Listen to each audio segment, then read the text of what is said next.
Hey gang, Brian McKittrick here, coming another sales skills video.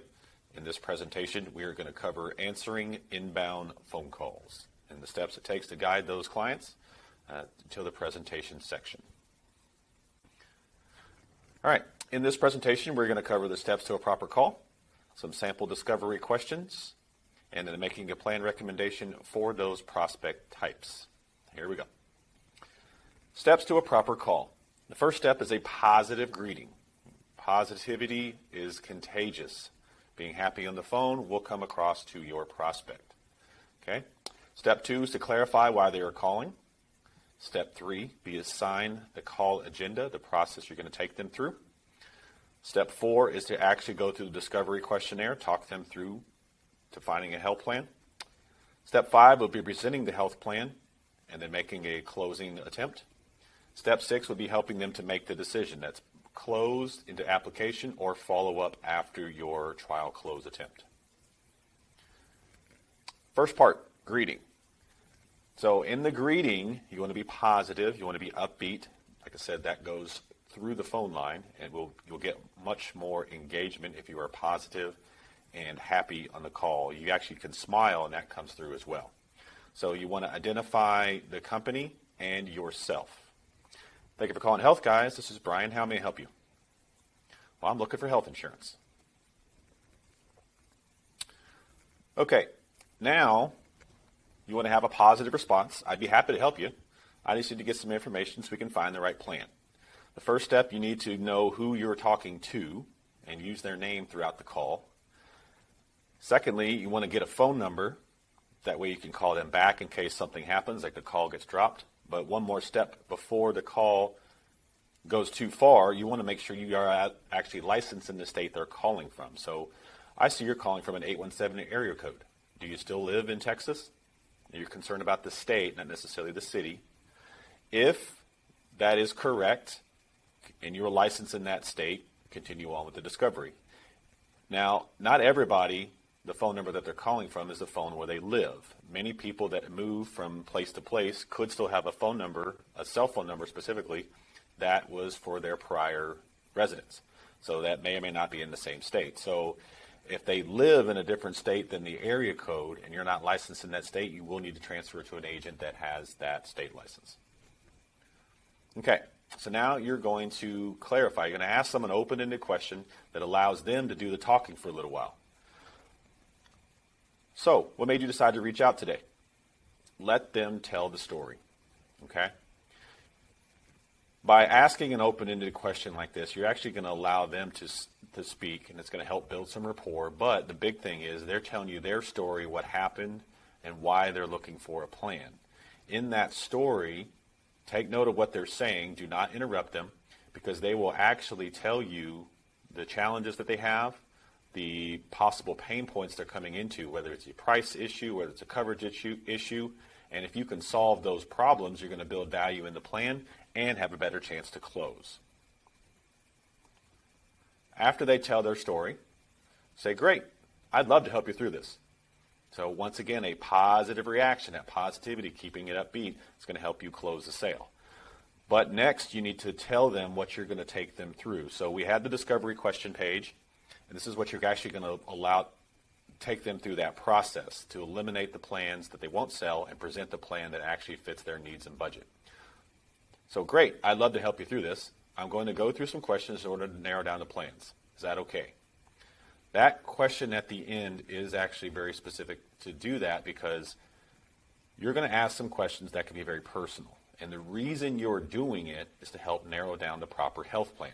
By getting permission up front, you now can ask questions that are fairly intrusive in some cases. You're talking about health needs, you're talking about finance needs. So people are naturally on guard with those things, but if you ask permission and tell them why you're doing it, they'll open up better. Okay, we're going to talk them through the process. So this is where your discovery questions come into play. So with the discovery questions, this is designed to help filter out the proper plan that you're going to present them, be it ACA, short-term medical, or a healthcare shared ministry plan. So you're going to tell them there's some questions we'll need to answer to make a recommendation for a proper plan. So, are we covering yourself or for a family? What's your home zip code? What kind of plan do you have now? I will state to them, some of the plans can give you a break on the premium based upon household income. Is your annual income above or below? And I look at my federal poverty level chart and see what 300% is for their family size. So if it's a family of 4, that's $75,000. I will say, are you making above or below $75,000? If their income falls below that number, very likely they'd be a good fit for the ACA marketplace. Now, that's not ironclad. However, the ACA plan could very likely be the most affordable plan for them at this time. I need to know who's going to be covered in the plan, their ages and dates of birth. So it's ages or dates of birth. If the client chooses not to give you date of birth for whatever reason, that's perfectly fine. You can do a quote based upon age. You only need a date of birth to do the application. Are there any health conditions you need the plan to cover? Do you take any medicines on a regular basis? This would determine a pre-existing condition, okay, a previous or a current condition. And medicine, they may or may not have a condition. However, some cases they could be taking a brand drug that the cost of that drug could put the short-term medical or the healthcare shared ministry plan off the table because the ACA plan has the strongest drug protection, okay? Another way to ask that question would be, can you give me a snapshot of your health in the last 5 years? And they'll tell you their story. So medicines themselves, if it's an injectable drug or brand drugs, can be costly. So a minor condition like something that takes a generic for, minor condition would be like high blood pressure, high cholesterol. Those typically do not cost that much. However, some mental health drugs specifically, especially if they're branded, could cause a significant price increase. Okay? It doesn't make sense to save money on the premium and then to spend it all back on medicines. You need to know if they're anybody over 250 pounds. That could be a health restriction in a short-term medical plan. Okay, so based upon their health, they're either be considered in bad health or good health. So good health, you're able to continue on. Bad health, you might look at an ACA plan. Bad health being a costly medical condition. It is possible that a family could be split up. So in some cases, you might have one person has a medical need, but everybody else doesn't. In that case, you can put that person on an ACA plan and everybody else has an underwritten plan like the short-term medical or the healthcare shared ministry. For example, if a husband is a type 1 diabetic but the wife and kids are fine, you could put the husband in an ACA plan, wife and children go in a different plan. Good health would be not having any health conditions at all, not taking any medicines, or something that's a maintenance level like high cholesterol, high blood pressure. That's not usually that bad of a condition to get them declined from an underwritten health plan. You just need to be careful of what they're taking in order to treat it. Okay? If they are in good health, then you can continue on. And another question I like to ask is having preventive care like a physical or vaccinations in a plan important to you? Or would you be okay with paying those services at a discount if it makes the plan cheaper? What I'm doing here is to divide the line between a short-term medical and a healthcare shared ministry like the OneShare Health. If a customer wants the preventive care, I would like the plan to pay for preventive care, that's a OneShare Health plan. OneShare Health has set doctor visit pricings, and they also give you a $1,000 allowance every year per person on preventive care measures after 3 months in the plan. If that's okay for them to not have that, I'd rather save money on the plan. That'd be a short-term medical. Short-term medical, you can get preventive care services paid for at discounts. They may or may not include it in the plan. Okay? So, as you ask these questions, you are filtering out plans that they will not buy. So, an ACA prospect is someone who has an income below 300% of the federal poverty line. They could have a high-cost medication. They have a high cost or a current or prior health condition, something very serious. Remember, they're currently pregnant. That would be one. Or they just don't want any plan restrictions. The ACA plan does not have any waiting periods for eligible expenses, and they do not have any set spending limits. So if someone does not want limitations on the plan, that would be the ACA plan, especially on the medicines. The short-term medical is a good fit for prospects that are healthy with no pre-existing illness. They have no ongoing treatment. they don't need maternity care or don't care about the wellness, then maybe they're willing to pay for it, but they want access to a larger network. Okay, the short-term medical plan is the classic insurance model. It's deductible and co-insurance for the eligible expenses. Okay, they have a large nationwide network. So United Healthcare and National General both use a national network. Okay, those plans can have treatment at all 50 states, whereas the ACA plans are going to be regionally based, either a state or a county-specific network. And then the healthcare shared ministry would be great for a prospect who's healthy, no pre-existing illnesses. They may have a minor maintenance condition like high cholesterol, high blood pressure, possibly a type 2 diabetic. Just depends on the nature of the condition. If it can be treated at a primary care doctor, then that's a good fit for those clients. Diabetes altogether, type 1 or type 2, disqualifies them from a short-term medical, so just be careful with that. If they want someone who wants maternity coverage, a healthcare shared ministry plan is a good fit for them. They cannot be currently pregnant, but if they are not pregnant now, but they are baby planning or would want that in the future, healthcare shared ministry is a good fit for them. It could be for somebody who does want wellness and preventive care. So commonly plans that have a wife or children, they want those wellness pieces paid for by the plan. Healthcare shared ministry, the one share plan, does a great job for that.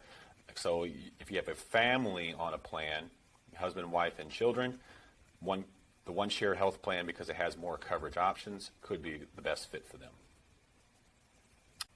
Okay, after you have done the discovery questions with your client and you've narrowed down what type of prospect they are, you are going to present them the plan or possible 2 choices of plans to give them the best fit for their needs and budget. Okay? A presentation will include the benefits of the plan and to give a price. After you've done that, you want to ask a closing question to move the sale along. Remember, you have picked out a plan that best fits their needs and budget based upon your conversation. So the next step is to move forward. So there's a couple of samples here question-wise. You'll find what works for you. This is all flavor-based. This is all personality. So the ones here below would be the ones that I've used over the years that have had good success with and I'm comfortable saying. So after you present the benefits and the price, another question would be, when would you want the plan to start? Now that is an assumptive close, assuming that this is the right plan for them. When would you want it to start? And takes them right into an application. Does this sound like the plan that fits for you? That is a direct question with a yes or no answer. Okay? Another question would be, this is also an assumptive, how would you like to have your names on the ID cards? Once again, assuming this is the right plan for them, and this is a question that would take them to the next buying application process. Okay, very commonly, the client could have more questions after the close, or they would ask to review the plan materials. You've done this primarily over the phone, so they might want something to look at to show their spouse or decision maker. That's perfectly fine. It happens all the time.